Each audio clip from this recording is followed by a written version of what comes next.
Hello, welcome to Protestante Digital and Evangelical Focus. Thank you for being with us for this interview. We are with Dan Strange, and thank you for being with us now, Dan. Not at all. Great to be with you, Daniel. Many Christians see themselves as outsiders in a society that seems increasingly distant from what we might consider a biblical culture. This makes it seem difficult to share about faith with those who have taken a path of skepticism.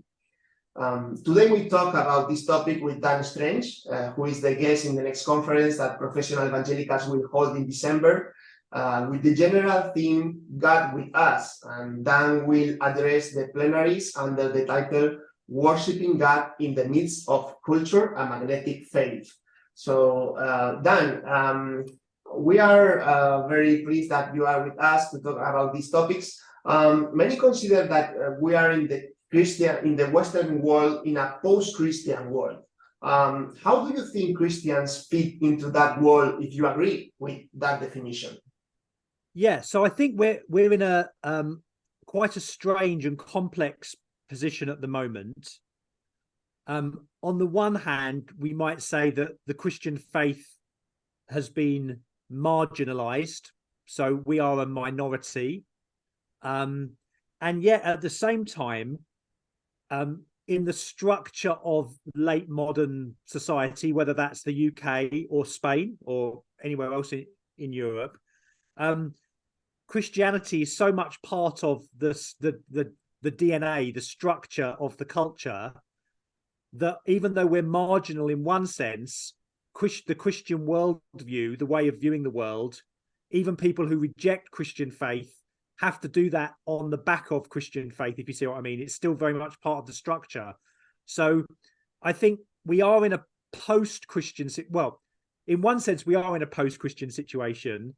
In another sense, modernity is kind of a heresy of Christianity, and all the things that we now value in our post-Christian world have Christian origins, even though they've been distorted.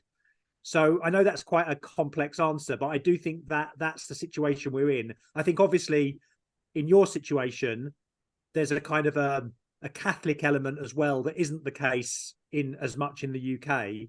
So you have to factor that in as well. Someone said that it's like a bit like we're living in the afterglow of Christianity when you take a photo and sometimes there's like a ring afterwards. I think we're in that situation, but still Christian values are so part of the structure of modernity that we need to recognize that as well. Mm-hmm. One of the things that you talk in your books is about magnetic faith. This concept is very interesting. I'm not sure if Christians have made the gospel irrelevant in our lives, and that is why it's so difficult for us to talk about our faith and have this magnetic faith. Yes. What do you think? Well, yeah. So I think, I think if we define the gospel very narrowly, or our discipleship as very narrowly in terms of what I do on a Sunday or when I'm in a small group or whatever, but the gospel encompasses every part of our life, not just our entering into faith, but our carrying on in the faith, and to think Christianly about everything that we do, whether you eat or drink or whatever you do, do it to the glory of God. I think we find it difficult. Well, I mean, sometimes we find it difficult to talk about our faith because I think we're ashamed and afraid, and we need to name that. But sometimes I just think increasingly in this post-Christian situation, we're struggling to get traction because people don't seem interested, or there's no relevance. There's no kind of connection between our lives and their lives, what we want to talk about and what normal Spanish people or normal British people are doing. And that's why I think we do find it difficult. And so my part of my work is to try and say the connections are there, the traction can be found. We have to be creative and imaginative in doing it.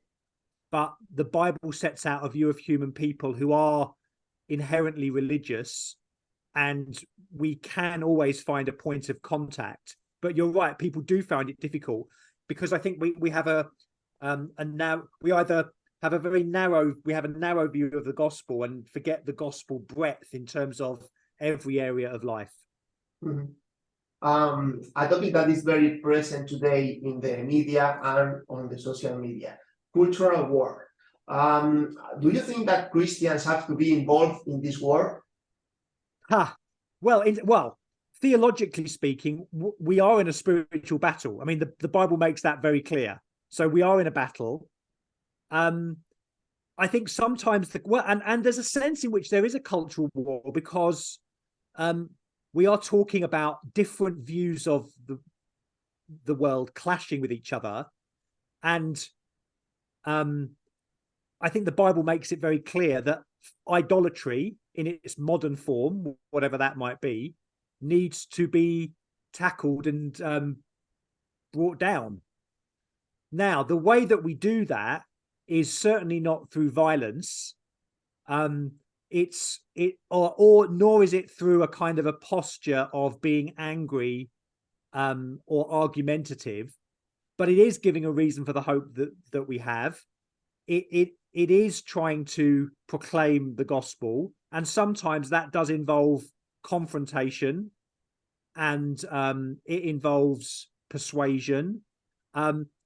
Now, I think if I don't think we should just fit into the culture wars as they're drawn by the rest of the world, because sometimes it's a very binary way of like left or right, or this issue or that issue.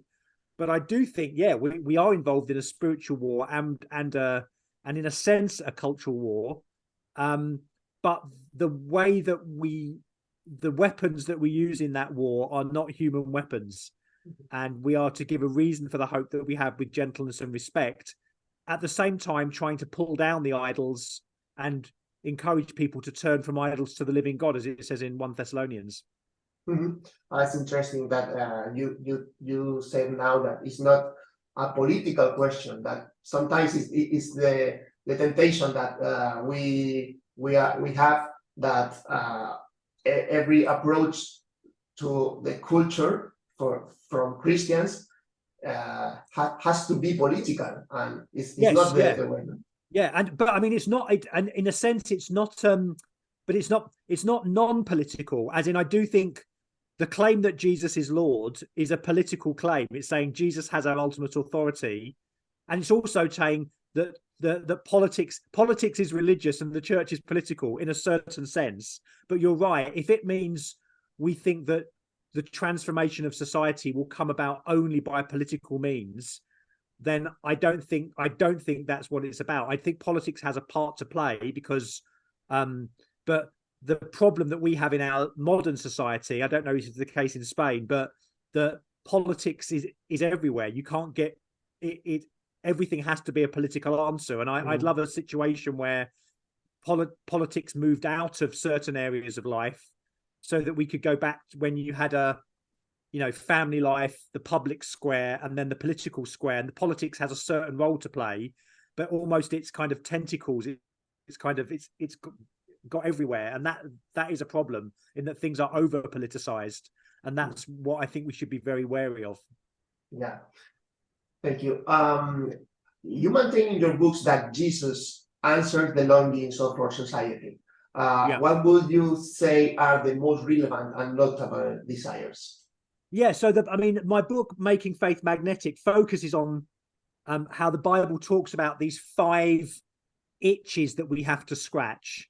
And so I would put them in those categories in terms of relevant and notable desires. So our desire for significance and connection, the question of identity is really important. I think a recognition that we want to be delivered. We know that something's wrong. We want freedom, we want agency, and yet we still want to know that there is a kind of meaning, an overarching meaning. So I would say that autonomy would be another one. So I think they are the most relevant and notable desires that we have to try and counter by saying, well, it's impossible to be completely free. We're all worshipping something or someone. that identity is ultimately to be found in Christ and in his church, and not in a way where we lose our individual identity, but we find it as we're attached to Jesus. So all of the desires that our unbelieving friends or non-Christians desire for, there's a way in which the gospel confronts those and connects with those, and that's what my work is about. Mm-hmm. I propose that some of these topics are in your plenaries in the conference. Yes, that's what we'll be talking about. We'll be setting out a theological framework for this, but it's really important, Daniel, that that people at the conference are working this out. What does this mean, particularly for Spain, and also what does this mean in your particular area of Spain?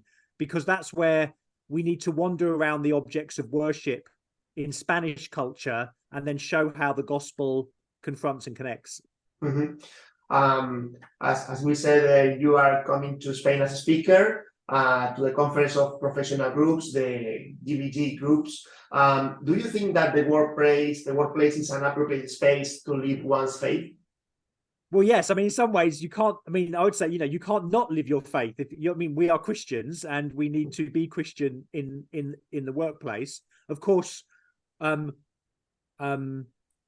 doesn't just mean the way that we behave to our colleagues. It means even thinking Christianly about the discipline that God has given us, our vocation. What's it mean to be a Christian?